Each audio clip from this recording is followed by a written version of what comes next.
Magandang araw mga kabrad, mga kabarangay, mga kapwa kong mga magsasaka, kapwa kong mga ganitong hanap buhay, may kunting mga backyard.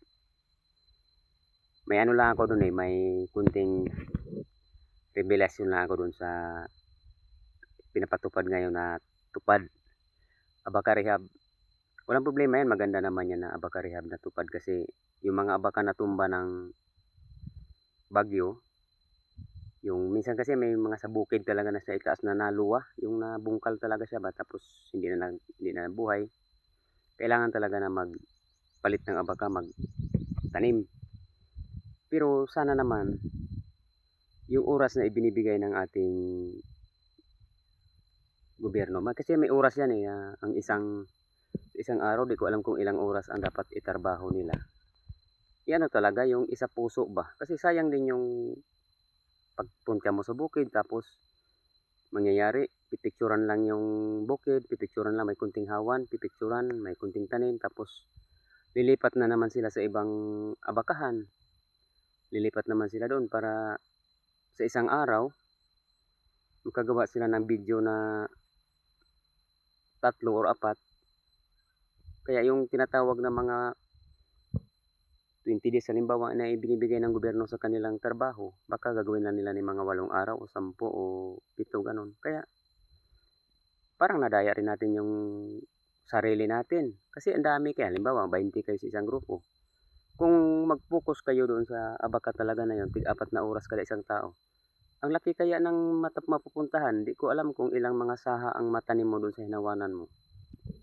Kung ano talaga kung ilagay talaga natin sa puso yung ating pagtatrabaho sa bukid, yung parang inaano talaga natin na sana babalik yung sagana ng aking tanim, sagana ng aking abaka.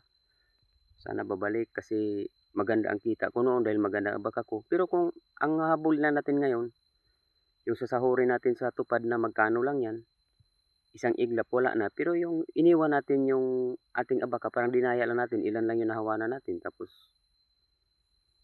lipat na naman sa iba. Sana nga ang para sa akin, no? Kasi may programa na tupad.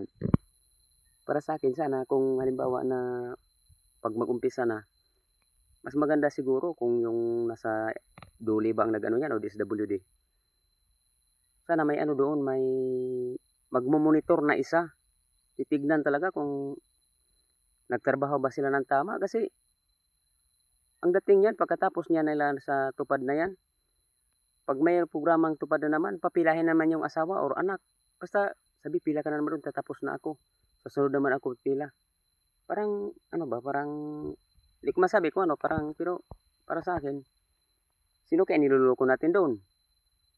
Yung programa ng tupad o tayong nagpapatupad sa trabaho? Yan lang po mga idol. Wala akong problema sa tupad. Malaking tulong ang tupad para sa atin kasi kung nag-isa ka lang sa abaka mo na mag-ahawan, parang boring din. Lalo na sobrang damo. Pero kung marami kayo, kung ayusin ang oras, ang laki talaga ng matatrabahuan. Kaya yan lang po mga idol. Salamat.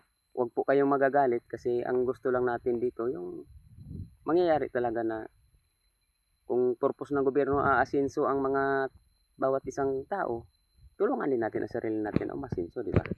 Thank you. Mabuhay tayong lahat. God bless you all. Real talk lang po yan pero totoo yung mga ibang nababanggit ko. Salamat.